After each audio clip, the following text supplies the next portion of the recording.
My name is Cole Godfrey, and my Psychology and Diversity, Equity, and Inclusion project is over cyberbullying. Cyberbullying is a big deal. The internet is everywhere. You see it all the time, especially in this COVID-19 period we're in. Everything's on the internet, paper, meeting with teachers, talking to other students. You can talk to or contact anyone on the internet. You can go over social media, over Snapchat, Instagram, over gaming, um, and people use the internet for everything. Entertainment like Netflix and music, gaming and video games. People talk all the time to each other and random people you don't even know. And social media, Instagram and Snapchat, you talk to people and DM people all the time. It could be random people. You use the internet to get information.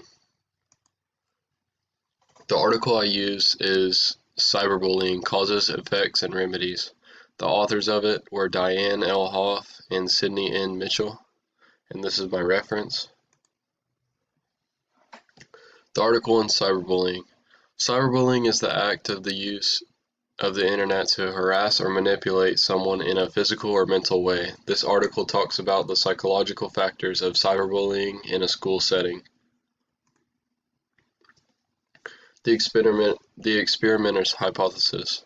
The hypothesis of the experimenters was that they could find key sources and reasons of these cyberbullying incidences and use them to create solutions for school staff and others to prevent these incidences. The experiment. In the experiment, about 300 kids from a university in New England were surveyed about their past experiences with cyberbullying. They were all asked questions about why the cyberbullying occurred and what their relations were to the incident. The major findings were 91% were from relationship issues and only 9% were from non-relationship issues. Out of that 91%, it was broken into 4 subcategories of relationship issues: breakups, envy, intolerance, and ganging up. Breakups were by far the most, 41%. Students targeted reported experiencing high levels of anger, powerlessness, sadness, and fear due to being cyberbullied. The conclusion of the experiment were the experimenters concluded that the amount of cyberbullying growing in today's world is due to parents and teachers simply not monitoring what goes on electronically with kids and not knowing how to respond to an instance of cyberbullying.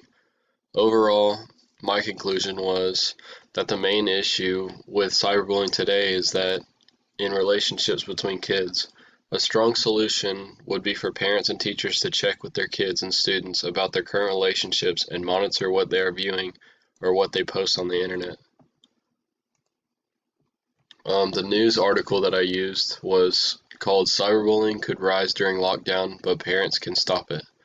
It was off of usnews.com, which is a big news article website that supplies news to all the United States.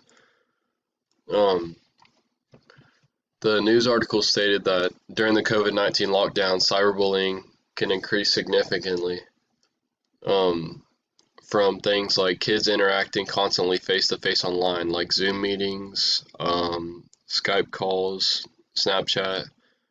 The internet is being used more also.